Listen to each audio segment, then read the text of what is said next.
Have you ever noticed rich people's mansions, sports cars, country club memberships, and they don't seem to actually work at? Well, that's because their money works for them and makes more money. In other words, they live off the income. So, is it possible to live off dividends? In this video, I'm going to share how you can earn passive income by utilizing something known as dividend investing. So, investing in a dividend stocks.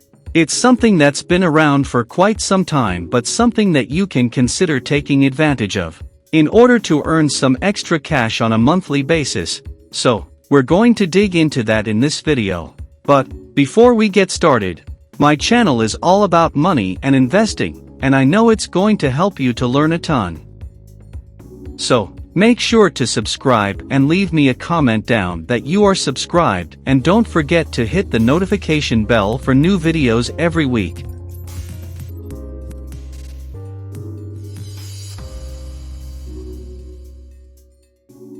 Now, let's get right into it. As you'll probably know, the concept of earning money from your money is called passive income. Buying stocks that pay dividends can be a great investment strategy, whether you're trying to produce income or create long-term wealth for the future. But before you buy any dividend stocks, it's important to know how to evaluate them. First things first. High yield isn't everything. Dividend investing are surely a key way to have a passive income. Just make sure you don't overlook the fundamentals of company and get blinded by its dividend. A high yield doesn't necessarily mean that a stock is a good income investment, so be sure to look beyond the yield before you invest. A stock with a dividend yield that is too good to be true is referred to as a dividend yield trap. For example, it can be great if you make 5% a year, but if the stock loses 20% per year, you're in trouble. So, how can we spot dividend yield traps? Genuinely, what you should look for instead are: first, dividends greater than earnings.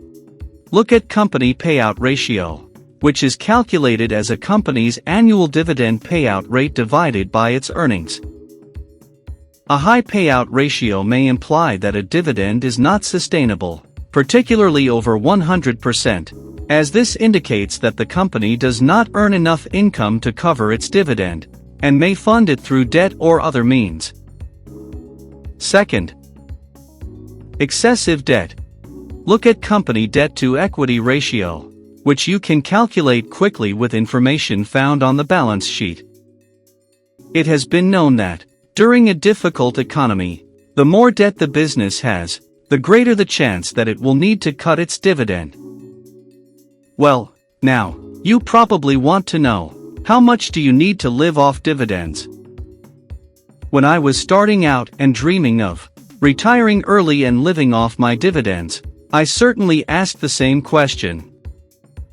The short answer is: make sure your dividend stocks have at least a 25-year favorable dividend-paying history, steady increases annually for 25 years, and have a beta well below 1, preferably close to 0.5.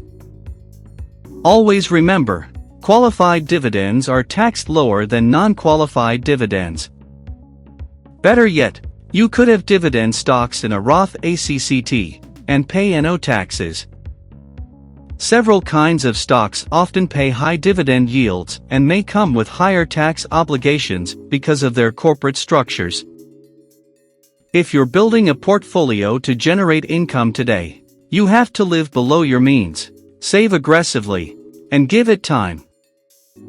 For example, if you save $1,000 per month, with portfolio consisting of high-quality dividend growth stocks, at a more realistic 3% dividend yield, and keep doing this for 30 years, in order to spend annual expenses are $60,000, which is the average U.S. household expenses according to the Bureau of Labor Statistics. By using a simple compound interest rate, assuming a 10% yearly rate of return, which is in line with what dividend growth stocks have returned long-term, you'd end up with a portfolio worth $2,171,000. In other words, just by investing $1,000 a month for 30 years, for a total investment of $360,000, to end up with a portfolio worth $2,171,000. This is as a result of yearly compounding rate. The earnings after each year are a bit larger. Thus, compound interest allows your savings to grow faster over time, because the vast majority of the money would come from the growth of your stocks. Bottom line: dividends can be great, but only invest in companies you truly believe in and whose stock price you think will appreciate. Some companies try to entice you with a higher dividend yield, but they aren't necessarily good. They're trying to raise funds. A simple strategy is just to check whether the company has made a profit over the previous 5 years, and whether they have a history of continuing to pay dividends.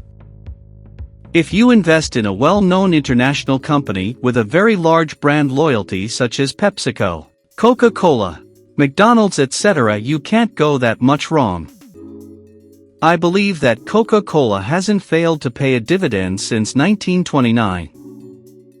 At the end, put the power of time and compounding to work in your favor. Investment returns will change year to year and even day to day. In the short, compound interest can help fulfill your long-term savings and investment goals, especially if you let it go to work over several decades.